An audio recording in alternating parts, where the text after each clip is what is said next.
Hey guys, good evening and welcome to Sacred Conversations with Sacred Ministries OHIO. Of course, I am Ray, one of the hosts. You got my co host Sean. Say hello, Sean. Hey, everybody. And then tonight we have a special guest. He is a steel worker. He works down over at Cliffs with me in the finishing department.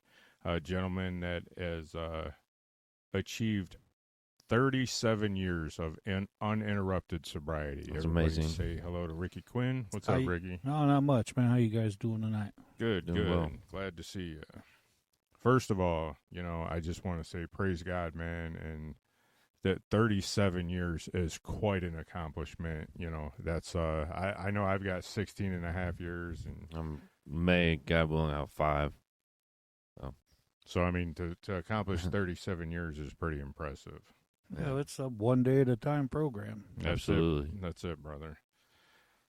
So, let's start off where, born and raised, kind of early parent, where you got your start at. Well, initially I lived on the east side of Cleveland on East 116th and Miles Avenue. Then when I was 10, we moved to Barberton. And then when I was 13, I started drinking. At 13? At 13, yeah. Nice. Yeah, it was my first drunk. Hmm.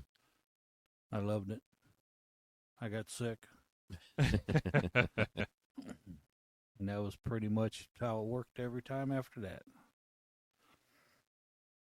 So you got sick your first time, and you Yep. thought, man, this is like a good time right here. I'm just going to do this again, right? Yep.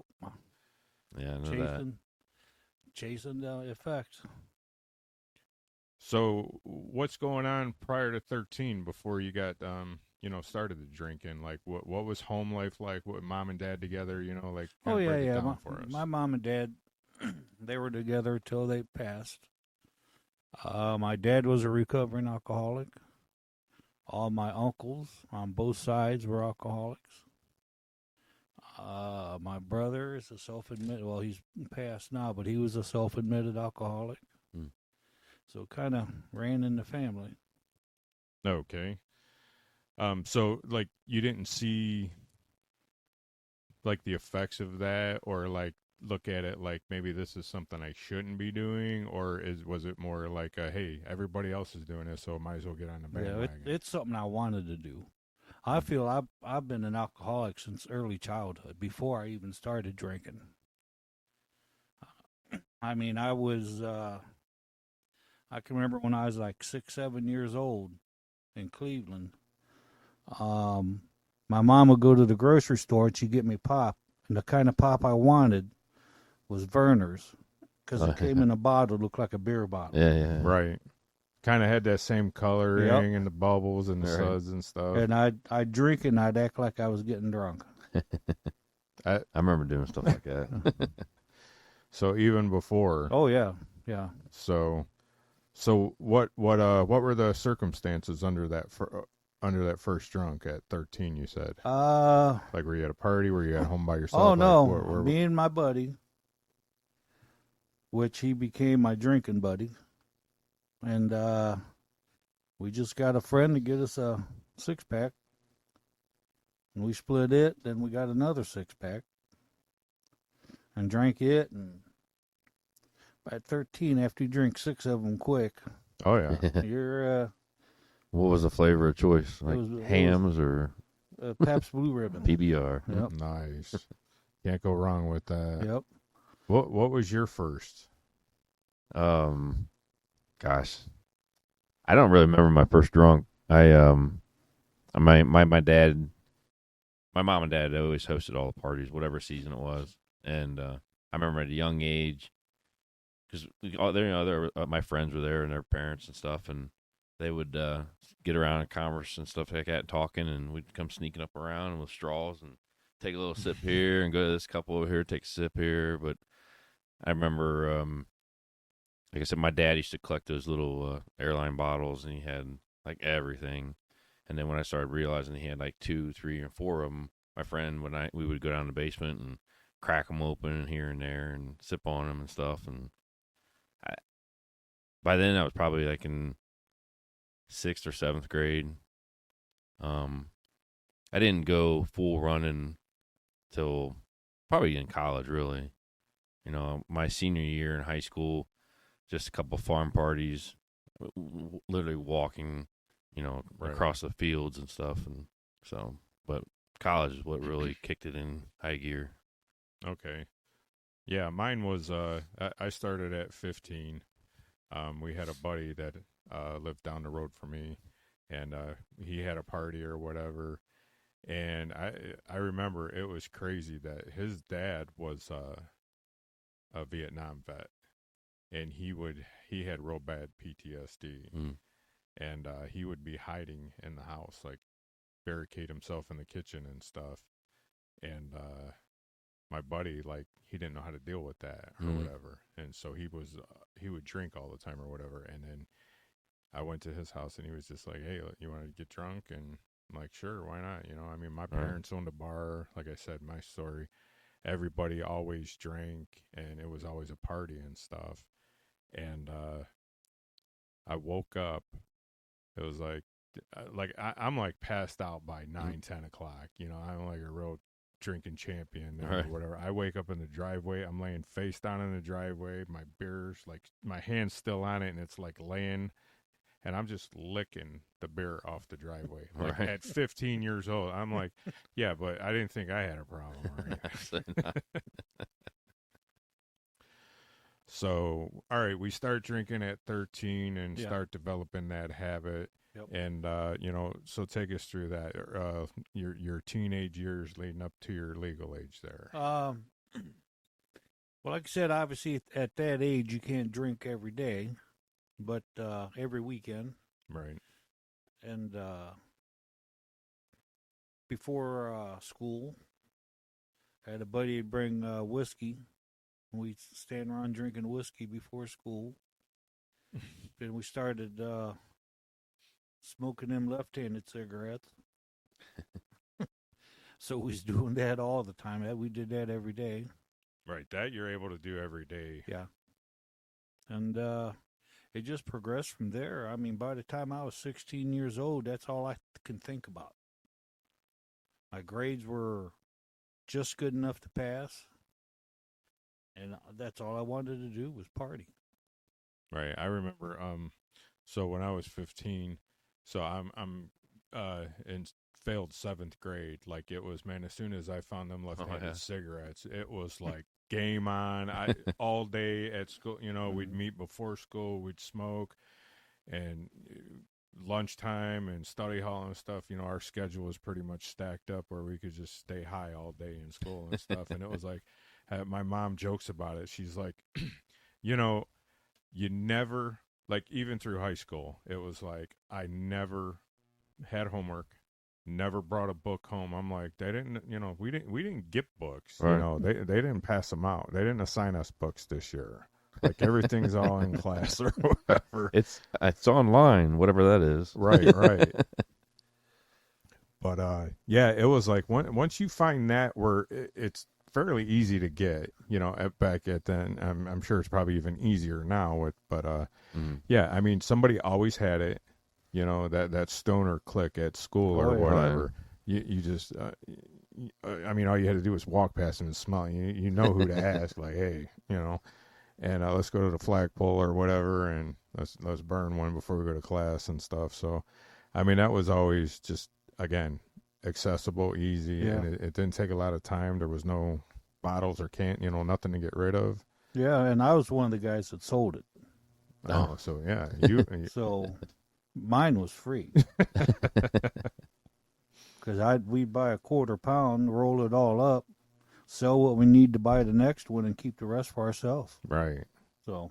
See, I mean, that's good business, right? Oh yeah. I never got into that. I mean, I don't know. I had my whole high school and all that was really good. I mean, I always had good grades and I was scared to get in trouble for the most part.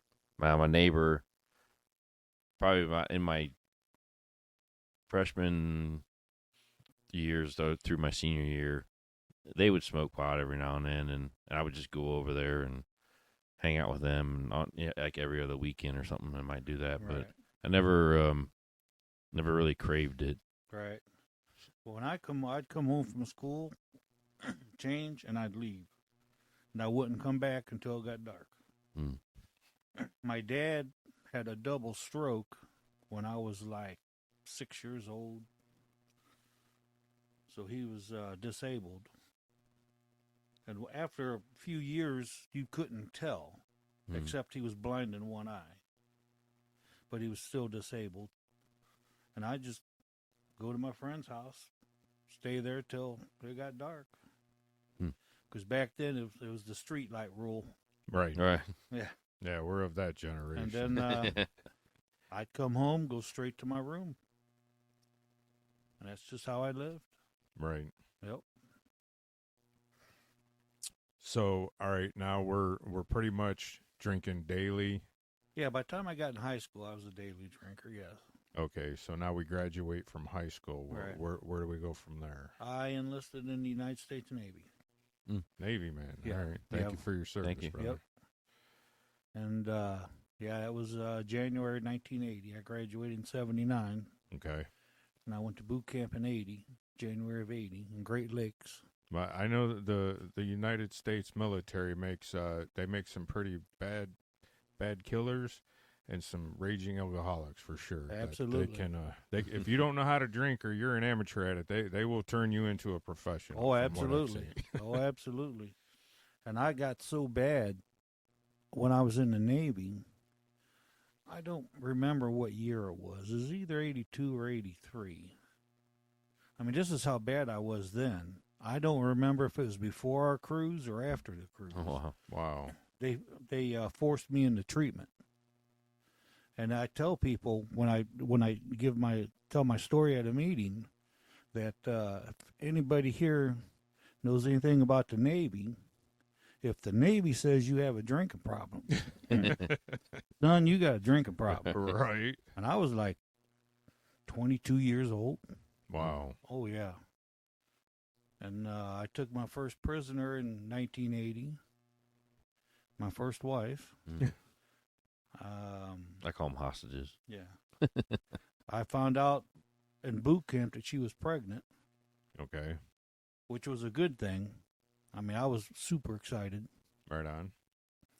Came home on leave and we got married, Okay. and I was drunk. Well, I mean, you're on leave. You're on break. I was drunk every day, Right. literally. And I got married in my dress whites, and I was driving, me and my buddy Bruce, driving to the church, and I had a quart of beer between my legs, and I turned the steering wheel and smacked the bottle, spilt beer all over me in my dress whites. Oh boy. Yeah. Not good. Yeah. And then I moved her to Washington State, because that's where my ship was. Okay. It was just finishing up a dry dock overall. Okay. So I moved her, 3,000 some odd miles from home. That had to be a big adjustment for her, huh? Yeah, considering I was falling down drunk every day. Wow. I mean, literally, it was like I just had a regular job, because the ship was in the yards. I'd go to work at 7, get off at 4, Okay. and I'd leave the base. Right outside the gate was a bar I drank at. I'd go in there till they closed or almost closed, and I'd go home, stagger home every day. Except for when I had duty. We had 5-section duty. Okay. So every 5th day, I had to stay on the ship 24 hours Oh, okay. Gotcha. and stand watches and Right. take care of the ship. That was every day, and that's back. I wasn't even 21 years old yet. Was it really hard on those 5th days? I mean, were you feeling like Oh, yeah, I was DTs jonesing. and I mean, I wouldn't get into the DTs, but I was definitely jonesing. sweating? And, Yeah. All right. So you said she was pregnant. Now you have a son or daughter? Daughter. Okay. So now your daughter's born. What's that looking like? I was drunk the day she was born. Okay. I was literally drunk every day. Right. And I mean, when I say drunk, I'm talking basically falling down drunk. Oh, wow. Okay. And So not like a functioning alcoholic, like where, I mean, people kind of know, but where you're just like sloppy, like every day, just falling down I and just stumbling drunk around. as a dog every day. Right, right. And yeah, my daughter was born, and I got a picture in my photo album. I'm never gonna get rid of to show how bad I was at 20 years old. Because I was 20 when my daughter was born. Okay. I got a picture of me holding her on my lap, and I had her holding a bottle of Coors beer. Wow. Yeah. Insinuating that I was sitting there drinking with my daughter. Right. Right. Yeah. Well, I mean, again, first of all, at 20 years old, we're so egotistical and like we think we know everything. Oh, yeah. And I'm a Navy guy. I'm a man of the world. I mean, Right. yeah, that's just got to be like incredible or whatever. And it's, we don't look at it then as we do now. Like, Right. man, this was really like some poor judgment and stuff. Oh, I yeah. really wasn't thinking clearly and, Yep. how I was doing it. So, all right, well, you said your first wife, so Yeah. leading to believe that there's more, which for many of us, as myself included, there, yeah, just we never learn it just one of anything. It's always got to be a multiple stretch. So, Oh yeah. so take us down this course. So we got it. We got the daughter now. Yeah. Falling down drunk every day. Like how? So where does this? How does this marriage end? Well, the ship got done in the yards. I was on an aircraft carrier, the USS Enterprise, and we was getting ready to go out on deployment. So I moved her and my daughter back to Barberton, Ohio. Oh okay. Okay. And while I was deployed, she moved in with somebody else. With another guy. Yeah. Okay. Yeah. So Yeah, she left me. how long were you deployed for? Almost 10 months. Okay. So it was pretty quick. Like it wasn't like you were out for a couple year. Oh, no, tour. no. It was a 10-month deployment. This is a Westpac. It's called a Westpac, Western Pacific Cruise. Oh, Okay. okay. All right. So obviously, Were you guys leading up to your deployment? I mean, were you guys struggling at home? No. Arguing, fighting? Nope, or- there was absolutely never an argument. Hmm. I never once raised my hand to her. Do you think maybe she just knew your deployment was coming up and she'd already checked out? Yeah, it's just my drinking. That's I what I was mean. literally falling. I was dog drunk every day. She never knew when I was going to get home. She never knew who I was going to bring home with me. I didn't know. It was just. right. And she later told me there'd been times she'd pack her suitcase and put it in the living room. Mm, And I'd literally trip over it to get into the bedroom and not even realize it. right. Yeah. Oh, yeah. So she pretty much had made up her mind Yeah. before you had left, but Yeah. Which I don't blame you her. didn't see the signs because No, because were a I little thought blurred. we were great. Oh, a little, yeah. But, yeah, I thought everything was great. Yeah, I was really shocked when I got that letter. I was shocked when I got that phone call. But, I'm like, what? Right. Yeah. I mean, what do you mean? yeah. Like, Yeah, Yeah, I thought I was Mr. Wonderful absolutely. because I never raised a hand to her, never raised my voice to her. On the odd days I was sober, I showed her how much I loved her. And, yeah, but I was bad. right. Totaled my buddy's car on my 21st birthday. Hmm. Don't know what I hit. When you hit it hard, whatever it was. Yeah, I drove the passenger fender through the windshield. Wow. Wow. Yeah. I drove it home. After you wrecked it? Yeah. Nice. I don't know how the front bumper was flat up against the wheel. What kind of car was it? 65 Chevy Impala. So Oh boy. He just got, civilized tank. he just got done restoring. Uh-huh. All it needed was a paint job. And he was going home on leave for 2 weeks, so he left me his car. Mm. And 3 days before he got back, I totaled it. Wow. Yeah. What'd that do to that friendship? I bought him another car. Oh, all right. Yeah. And then, like a week after I bought him another car, he was in Seattle visiting his girlfriend and somebody stole it. And I'm like, dude, that's not on me. Right. Like, this ain't, maybe it's your bad luck. This Right. ain't me. Like, I can't take responsibility for that one. Right. All right. So is it safe to assume that the future ex coming up wife here, she has custody of the kid because yeah, of your yeah. drinking and stuff. Which I didn't contest in any way because I knew right. that my daughter would be much better with her than with me Okay. because So, I was still in the Navy. So okay, you're still under deployment or enlisted at this. You're yeah. still active at Yeah, this I'm point. still active duty on All the right. West Coast. How many more years of active duty did you have after that? Probably a year and a half, maybe somewhere in the. I mean, the dates are A little fuzzy. Yeah, I can, real fuzzy. I get it. I get it. But probably about a year and a half till I got out. Okay. Then when I came home, that's when we actually got the divorce.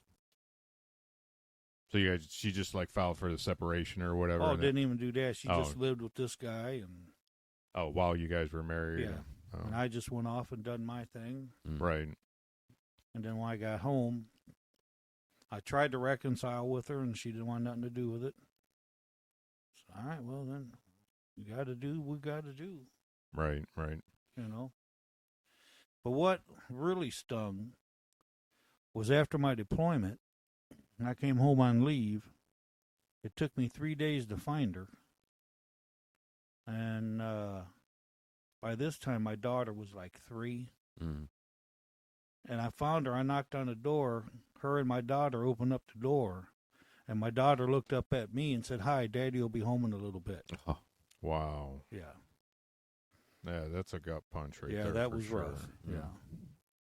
So I know I've got some similar experiences, not like with that, but it was like I was such an absent father and stuff. Mhm. Like my kids were, they kind of knew who I was, but it was like they also knew I was not somebody they could count on that Right. would do and be there. And when I was, I wasn't really there, Right. and it was, or, you know, like, how's he going to embarrass us this time? And, you know, what's that going to look like? Kind of a thing. Oh, yeah. And like I said, I don't blame her for leaving me a bit. I absolutely don't. Right. I mean, I'd have left myself if I could. right. I just don't approve of the way she did it. Right. Well, and that's the problem is, like, you know, you get to that point where, you know, like, I don't blame you, but again, you know, still not looking at, I guess, fully what it is I'm doing wrong. But you still somehow transferring that blame of what, you know, you should have left me, but you shouldn't have did it that way. Right. It should have been, you know, and I think that's kind of the habit and the mindset that we develop, Right. you know, as we're drinking and going through this. So we're off of deployment. You come back home. You get the divorce. So where does that leave us now? Drinking like crazy. Doing drugs like crazy. I did about every kind of drug except needles. Okay. And bouncing from girl to girl. And then I met my wife. And This would be wife number 2, the current. yeah, my current wife. And she didn't take no crap off me. How did you guys meet? Through mutual friends. Yeah. And when I met her, I was actually trying to quit drinking. Okay, I was going to ask. So I was on a dry drunk. Okay. I was doing drugs all the time every day, but I wasn't drinking. Okay. So we started dating, and then eventually we moved in together, and I started drinking again. And like I said, I've been sober 31 years. Well, me and her have been together 41 years. Mm. So she's seen me at my worst. Gotcha. Right. You know, I beat her up a couple times. Gave her a concussion once. But for some reason, she's seen something in me, and she stuck around.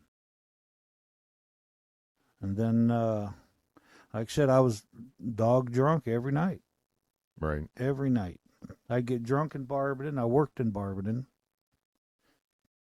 I'd get drunk in Barberton, get on 21, drive to Massillon every night. Okay. And at the time, I had a 74 Dodge Monaco Brougham. Huge car. All right. I'd get on 21, and I'd do 100 miles an hour. And I'd hear the gravel and stuff on this side, and I'd turn the wheel a little bit. And I keep going till I heard it on this side. I'd turn the wheel back a little bit, all the way down 21. Wow. Coming into Maslin, there's 4 red lights. My exit was the 4th light. Wouldn't even take my foot off the gas. Red, green, yellow, didn't care. Didn't matter. Just hammer down. I didn't slow down till I got to my exit. Right. Every night. Wow. Yeah.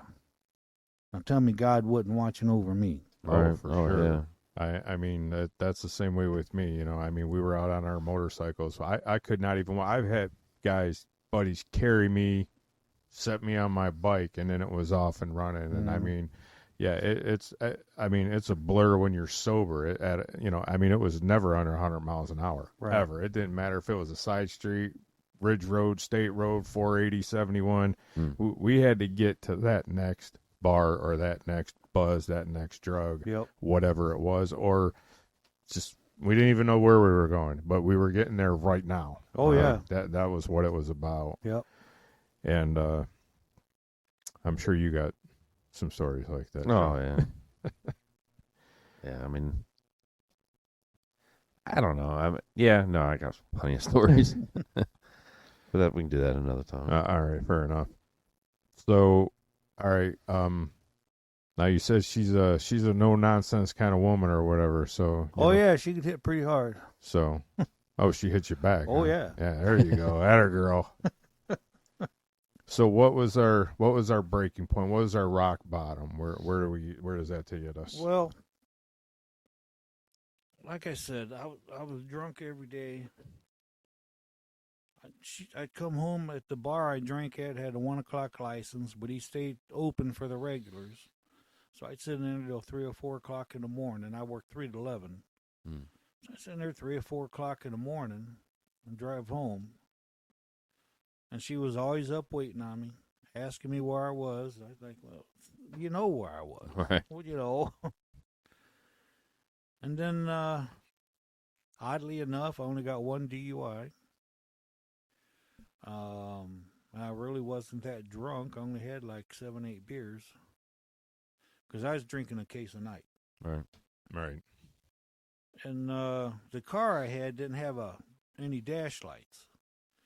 So I was going up 21 to Maslin, and every once in a while I'd reach through and flick my lighter to see how fast I was going. And when I would, I'd go like this, and the car would do this. Right. Well, there's a highway patrol following me. And he could see me every once in a while I'd do this. So he pulled me over, asked me what was up. And I told him, I said, I just checked to see how fast I was going. He goes, well, you been drinking? Yes, sir. Matter of fact, I got, open container right here. Right. So he arrested me, took me to jail. Didn't charge me for the open container. Just drunk driving. Mm-hmm. Right. He couldn't give you the open container and let you off on the other one, right? So that was October of 87. I had another daughter born in December 11th of 86. My daughter Heather. Okay. And on her first birthday, I was laying in a bar drunk. Carol kept calling me to get me to come home, and I thought, right after I finish this beer, I promise. And I meant it. I just couldn't do it. Right. Because I couldn't not drink. Yeah. Right. I couldn't not drink. And December 16th or December 15th is her birthday. And all the time we're together, I'm wanting to get married. She kept telling me, no, I'm not marrying a drunk. All right. I can't argue with that. Right. So December 15th is her birthday. And we's going to meet at a bar in Canton. I'm excited. Mm-hmm. I get off work, and I'm driving to my mom and dad's house in Barberton because I got a bunch of stuff at work for people for Christmas. I was going to drop that off at my mom and dad's house and shoot out to meet her at the bar. Because the way I looked at it, it wasn't. It was her birthday, and we're going to celebrate her birthday. Right. I was looking at this is a free drunk. Right. I could go out and get falling down drunk, and she ain't going to yell at me. Right. I because mean, she's with me. we're celebrating. yeah. And we're together. Yeah. Well, as I was driving to my parents' house, a Barberton cop pulls me over for fictitious plates. Because back then I didn't. My cars were I called disposable.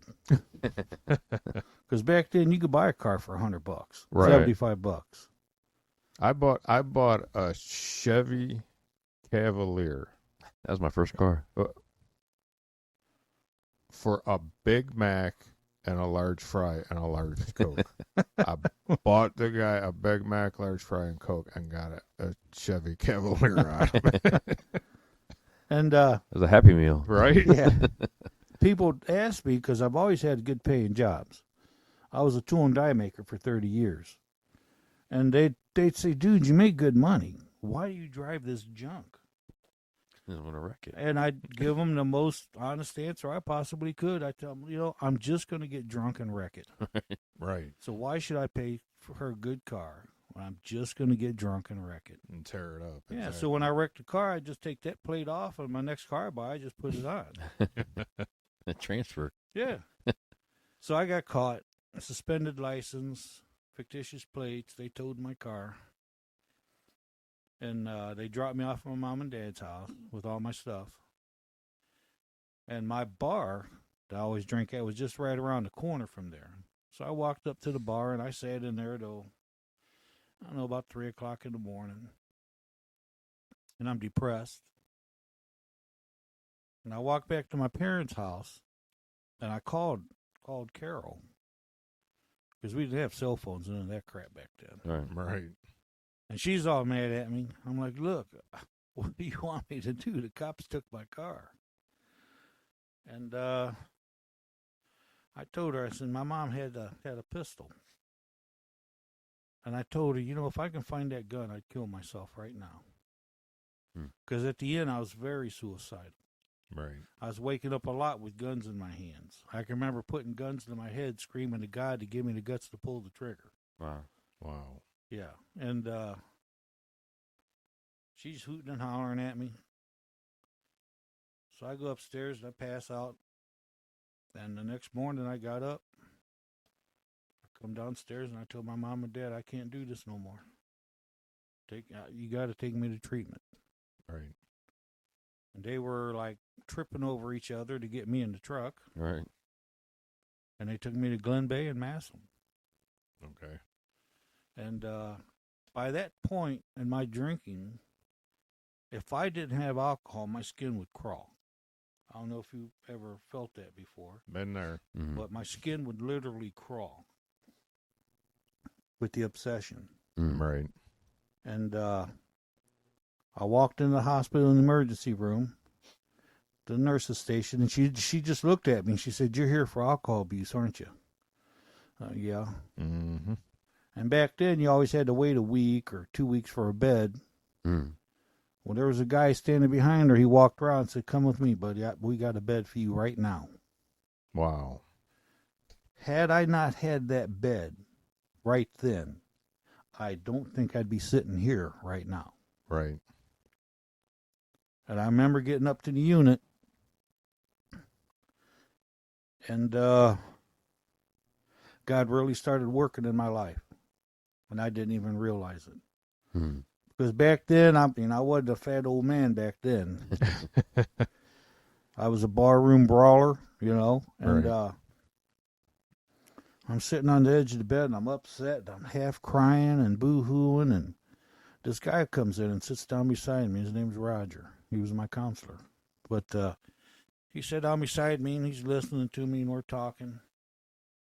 And he put his arm around me. Now, that was miracle number one. Because at that point in my life, men did not put their arm around me. Right. And he told me, "But you know what, Rick? It's going to be okay." And I believed him. Mm. A man I just met, and I believed him. Right. And that night, that was December 16th, 1987, I got down on my knees and I raised my hand to God. I said, "God, you take away that god-awful, skin-crawling obsession, and I'll do the rest." And from that day till today, not one time Wow. has my skin crawled. Praise God, brother. Not one time. That's awesome. That's I mean, awesome. I had all the other crap, the thoughts and everything that, but that skin crawling Right. obsession was taken from me. And like we've talked at work, I mean, there's just been just countless times in my life over the last 37 years that I just smile and look up and say, "Thank you, God. I know that was you." Right. I do that every day. You know? Almost Every day. every day. Multiple times. Yeah.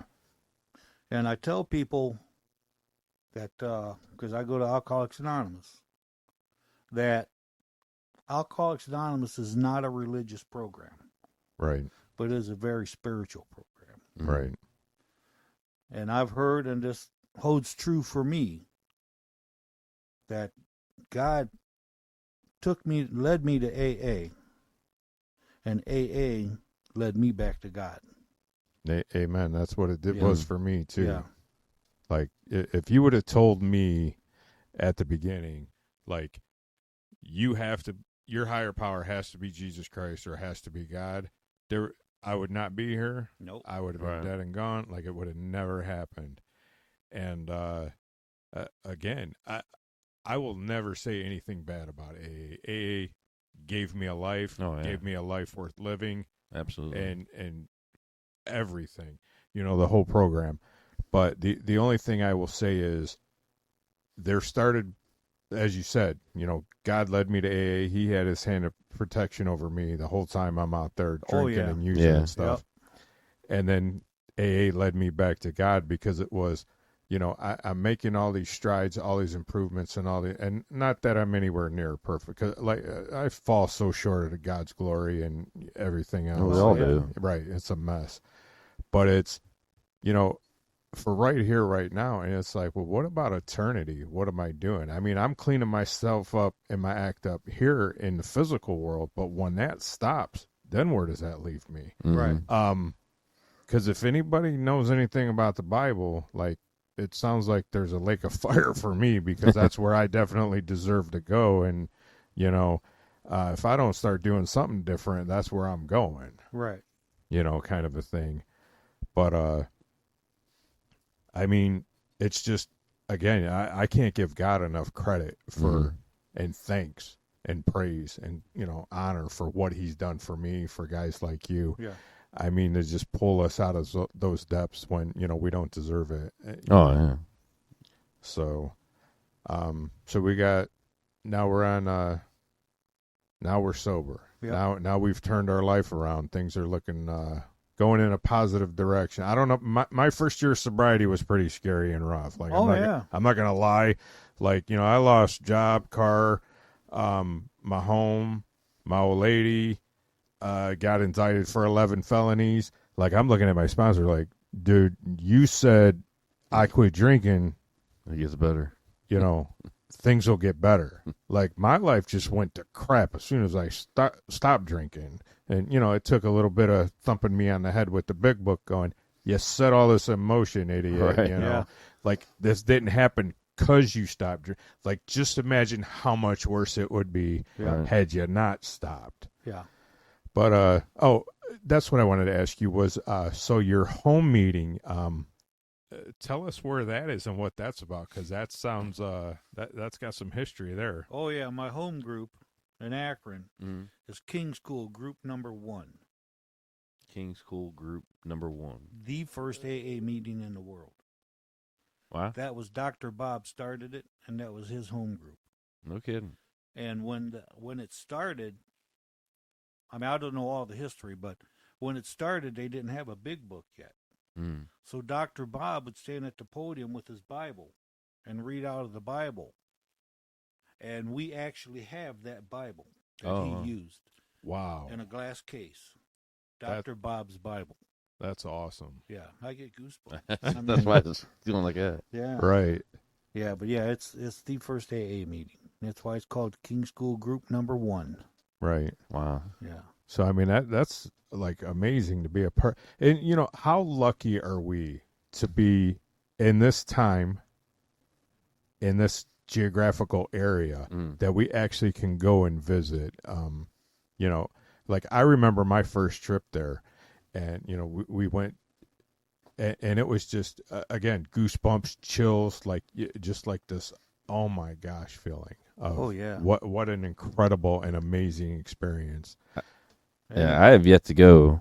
I want to, and it's in our backyard. Right. And I have a home group on Marco Island in Florida Mhm. that I go to because we get to vacation down there every now and then. And I was like, I gotta take my medicine with me, Right. So I go and create a lot of new friends down there, Oh, yeah, and they're like, they find out where I live, and I'm like, just outside of Akron, Cleveland. They're like, have you ever gone to the house?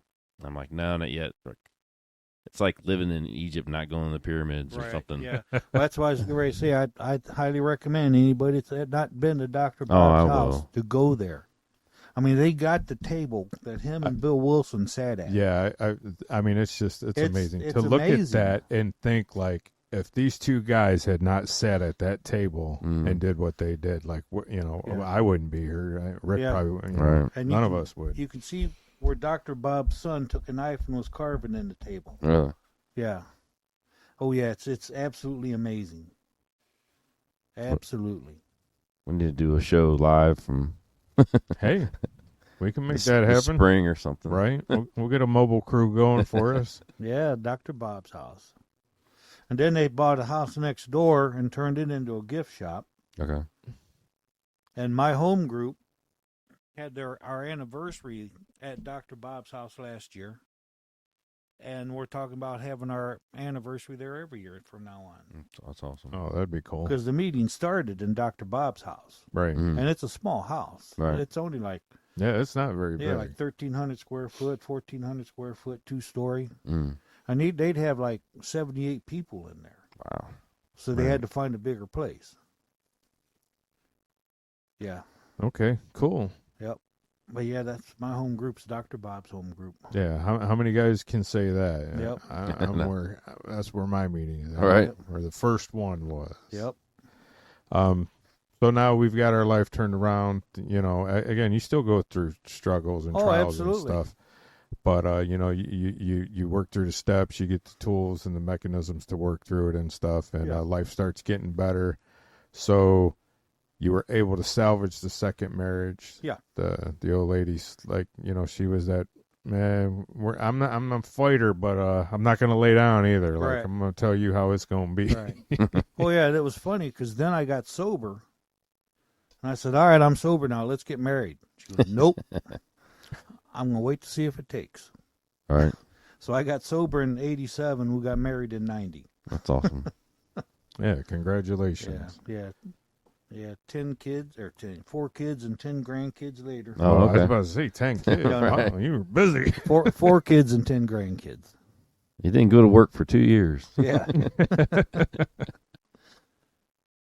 But yeah, God's definitely blessed me. Right, for sure. And I've had younger couples ask me, how did you guys stay together that long? Because we've been together 41 years. Mm. Been married 34. And I tell them, it's easy to love somebody when things are going good. Right. Mm-hmm. When things go south, that's when you know if you got the right person. For sure. Because in 2008, when the economy crashed, we lost our house.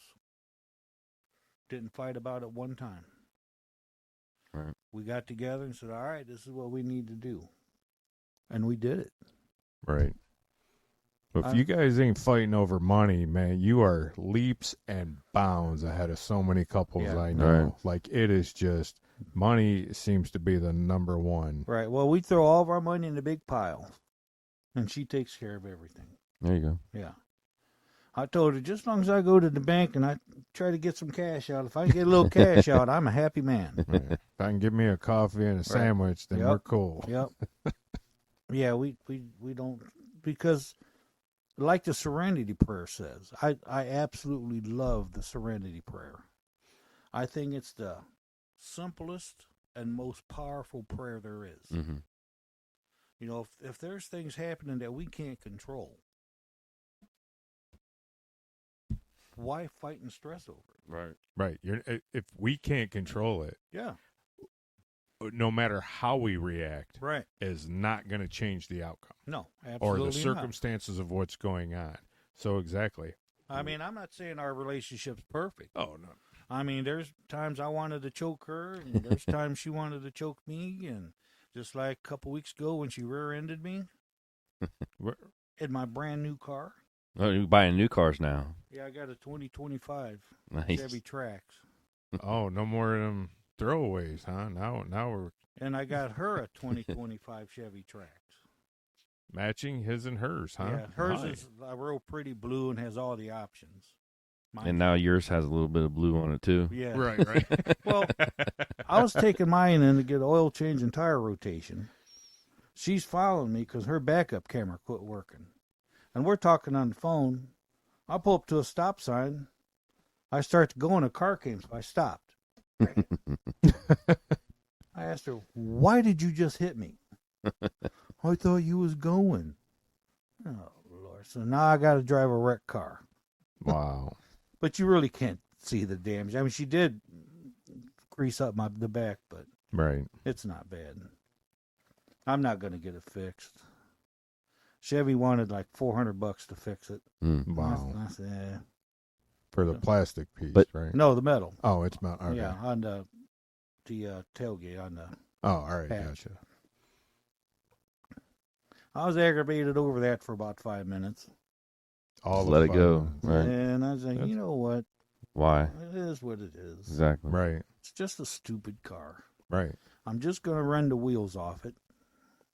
Yeah, God has just changed my life around so much in that aspect, between the serenity prayer and just having God is like, I mean, he's on both shoulders all the time, speaking in my ear, and to worry about things. I have new clients and guys that I work with, and like, weren't you worried about this and this and that? And I'm like, I used to, and if I'm worrying about a situation, I'm trying to control it. Right. And it took me a while to figure that out, Yep. but there's like no stress. Right. I mean, things go wrong, they go south, but God gets me through it. Yep. And Absolutely. He has every time. and my fiance Molly. I mean, it's just the money situations, whatever. Yeah, we have arguments or just not even arguments. They're disagreements about something stupid. Right. And then we usually pause and like, it's not worth it. Yep. Yeah, it's what my wife always says. She said, you know what? God's got us through so far. He'll get us through this. Right. I mean, that's one of our favorite things in this house is, God didn't bring us this far to drop Right. us now. Yep. So, if you just remember that. And I mean, again, going back to that, that's the hardest thing to learn, I guess, for me was that, not being able to control other people, places, and things.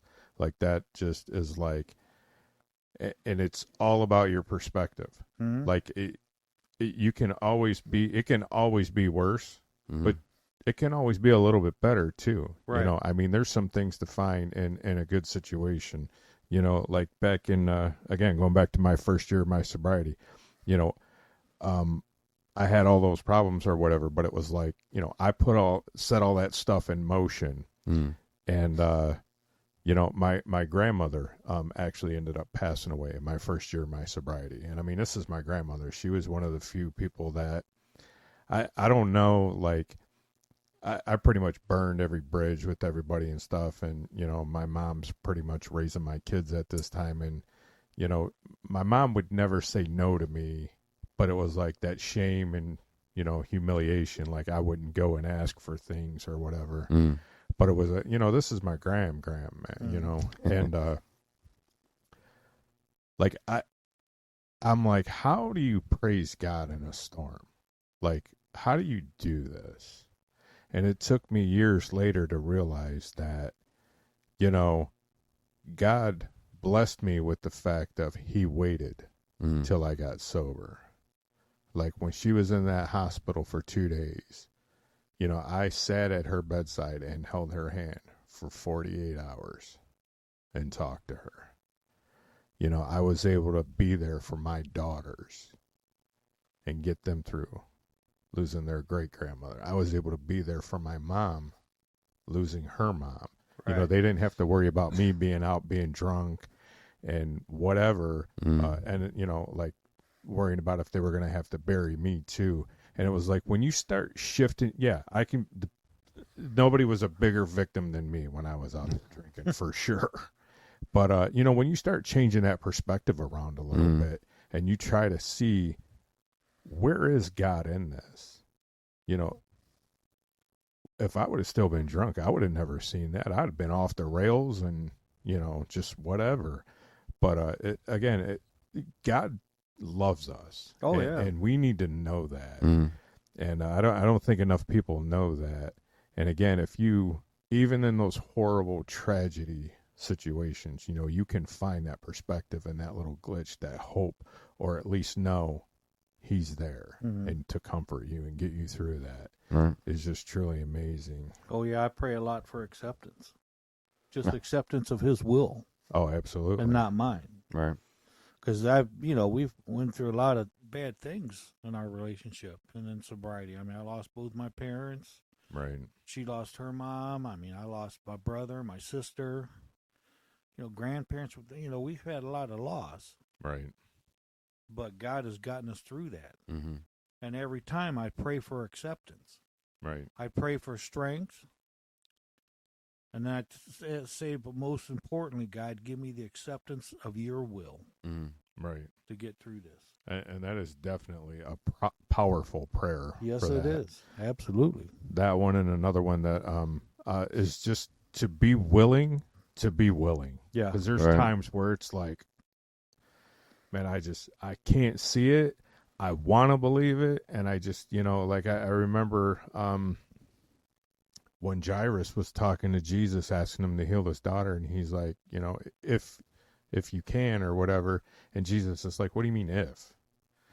And he's like, you know, anything can happen if you believe. He's like, I do believe. Help me in my unbelief. And it was like, man, those were some strong words. Like, you know, talking to God, you know, and just admitting that, hey, I want to believe, you know, just help me. You know, I want to believe. I have faith. I know it's not enough.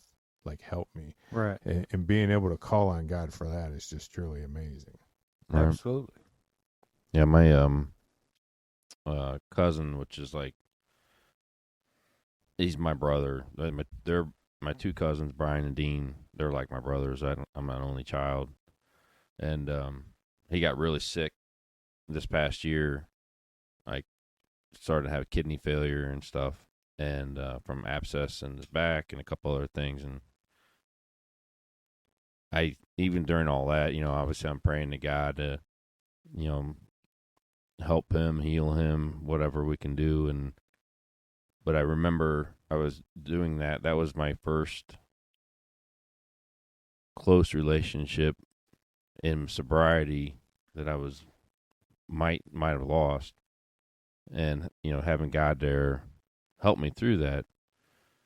Now, you were talking about Graham. My dad, he was at the VA in 2016 and was flirting with the nurses like he always does at the VA. And he got knocked over by a nurse that come through, and it was one of them Eliason doors that kind of balance out. Well, he stepped over and it knocked him over, and he died from a brain aneurysm.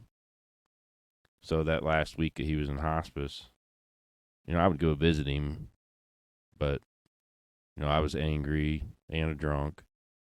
And so I'd go visit him, then I would leave. And I'd go visit him and go leave and doing all this stuff. And, you know, instead of being there the last 48 hours or, you know, even 10 hours or whatever it would have been, you know, I had to go get drunk again or continue my drinking. And got the call, said that he's turning for the worse, means he's probably already passed. Right. But, you know, that was, yeah, I couldn't have been, you know, But that's why I pray to God, and He gives me that acceptance to Yep. not live in the past. And it's very hard, but I have to do it every day. And Yeah. you know, it's a wonderful thing now. I mean, to be able to conquer, and God helps me get through those Oh, yeah. emotional Right. rides. And I tell people a lot that's young in sobriety that life keeps getting better. Mm-hmm. There's no plateau to life getting better. Right. You know, I'm 37 years sober. My life keeps getting better. Right. Okay, this was Thanksgiving. This past Thanksgiving, I had, I don't know, I think 6 of our grandkids over. And I was going to go to a meeting. And all my grandkids ran up and gave me a hug and a kiss and said, "I love you, Grandpa." Right. You know? That's pretty awesome. Yeah, it don't get no better. Right. You know, every time I leave the house, my wife kisses me and tells me she loves me. Every time. It don't matter if I leave the house 7 times in one day. Mm-hmm. Every time she'll kiss me and tell me she loves me. Mm-hmm. Yeah, I remember that first anniversary and look back at the 12 months and thank God, you know, this was a great year. Can't get any better. And then 2 years and then 3 years. And, you know, like I said, God willing, May will be 5 years, but every year is better and better every month. Right. The, you know, my kids returning text or calls or randomly calling me out of their will and not me bugging them. Right. Just the little things like that. It just, Oh, yeah. yeah, I got Tuesday night, my fiance's son, he's a senior, one heck of a basketball player from Medina, and it was senior night, and he wanted to include me along with his parents and grandparents and to get on court with him, and I was just like, absolutely, I'll be there. And you know, that Tuesday night I was going to bed, and you know, he was still up doing homework or something, and I said, you know, I really appreciate you asking me. You don't understand how much that means to me, because I know there's been many times that before I got sober that her kids were like, why are you still with this guy? And Right. you know, I wasn't like, I was just drunk, you know, all the time. Yep. Right. You know, like kids are like sponges, man. They see everything and hear everything, and Oh yeah. and it's still in the front of their mind. So to see the changes like that, Right. it's incredible. And I mean, that's just God, you know, again, Oh, absolutely. loving on you and putting it right back. And that's why it's so important for, like, you know, projects like this to get out there and support people. And because we got to give it away to keep it. Like, That's right. I so did not understand it. I'm like, like, I want this, but I have to Right. give it away. But it's just like that blessing that comes back to you. Like, once you actually take time and love on somebody and get them out of that darkness that you were in, that you can relate to, you know, and then when God blesses you again, it's just He fills your cup a little bit more and a little bit more each time. And it's just, you know, my sponsor, one of the things, I don't care what kind of mood I'm in, whatever, like, and he'll attest to this, and the same thing is, I've never left a meeting and not felt better. Oh, yeah. Like, I don't care how great of a day I'm having, and everything is just, you know, I'm hitting every green light, like everything on the way to the, like, everything's perfect, man. I've never gone to a meeting and not felt better. Yeah. And it's just, again, it's an amazing program and an amazing thing. You know, we do the Celebrate Recovery Ministry here. So it's any hurt, any habit, or any hang up. It doesn't have to be alcohol. It doesn't have to be substance. You know, it can be that porn addiction, looking at stuff on the internet, you know, overeating, just anything that, you know, the problem is a lot of people don't realize this. Like, alcohol is not is not the enemy. The drug is not the enemy. Those 3 chocolate cakes are not my enemy. That is my solution. Right. Because that's what takes me out of my pain. That's what numbs me, and I don't have to feel or think this anymore. Right. Because I don't have a healthy way of thinking and feeling. Right. So that's my solution. Now you take the solution out of the problem. Now you have just the problem of Right, life. that stinking thinking, life on life's terms, all those cliches. And it's like, all right, how do I deal with this? Right. And then that's when we go through the steps and we learn. We get those tools. We have our toolbox. We just, whatever tools we need, they're right there and stuff. Yep. And it's just amazing. All right, well, we have a guy that said we're not supposed to be like Joe Rogan and drone on and on. That we should be at an hour, so we're a few minutes over. But Rick, I really want to thank you for coming in tonight. Absolutely. Sharing your story with us, Right. And again, congratulations and praise God, man. Yeah, well, Amen. I appreciate the invite. So I know that 37 years. Like I said, I got 16 and a half. Sean's got a little over 4.5. Coming up on 5. Like, that lets me know, hey, it can be done. Because when I first started out, it was like the thought of not having a drink in my hand. Right. I could not fathom. I could not comprehend it. Right. To go 8 hours Right. wasn't going to happen. Right. I mean, I'm drinking a case of beer, a fifth of Jack, snorting or eating 25, 30 Vicodin every 24 hours minimum. So that whole, there ain't a high out there that I'm not familiar with. And, the thought of not having alcohol in my, letting blood get in my alcohol system, like that wasn't happening. But through God's grace, man, He just loves on us and protects us and keeps us going. And once we finally get out of that fog and we realize that it was Him, carrying us and protecting us. So I want to give thanks to God for that, for sure. Absolutely. And like I said, praise God. Thank you again, Sean, as always. Thanks for being here, Glad to helping be here. me do this ministry and get the word out to these people. So, guys, remember, like, share, and subscribe to our YouTube channel. You can listen to the podcast. We got everything listed there at the bottom of the screen for you guys. It's on Apple Music, Audible, iHeartRadio, Spotify, Pandora, any of your major platforms, and even a couple I've never even heard of. But we're on all the other platforms as well, Facebook, YouTube, of course, TikTok, Instagram. So go ahead and give us a like, follow, and share, and subscribe to it. And we will see you guys in a couple weeks with another round of Sacred Conversations with Sacred Ministries. You guys take care. We love you. And remember, more importantly, Jesus loves you more.